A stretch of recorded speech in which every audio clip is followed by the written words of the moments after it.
David Uris, ces questions d'origine, d'identité, on parlait de Beyrouth, hein, qui est à la fois l'Orient, qui est à la fois l'Occident, etc. Elles surgissent aussi souvent, ces questions, à travers les confessions, à travers les identités. La question de l'identité ou de l'appartenance à la nation est centrale au Liban et c'est...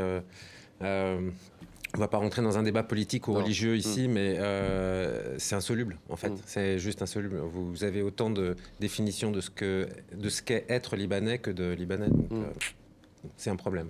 Ouais. Réaction, Colline Housset, à ce propos?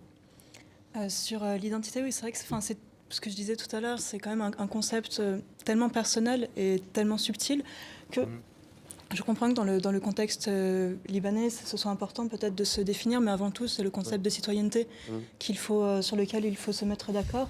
Et après, l'identité, chacun compose, surtout maintenant avec tous ces phénomènes transnationaux. Maï Grand, sur cette question, peut-être, vous disiez au mois de juillet, départ donc pour Alger. Comment vous appréhendez justement par rapport à cela? Est-ce que vous vous attendez, même si vous n'êtes pas originaire d'une famille pied noir, est-ce que vous attendez à des questions? Est-ce que vous attendez, alors qu'en général, l'accueil est largement favorable en Algérie?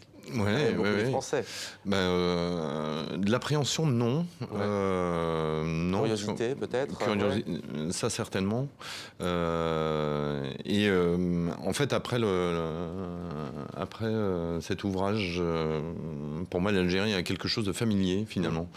Parce que je m'y suis plongé un petit peu à distance, évidemment, mais je m'y suis vraiment plongé. Donc effectivement très curieux d'aller voir sur place à quoi ça ressemble, voir si j'ai pas trop dessiné de bêtises quand même. Et donc non, une grande joie de m'y rendre.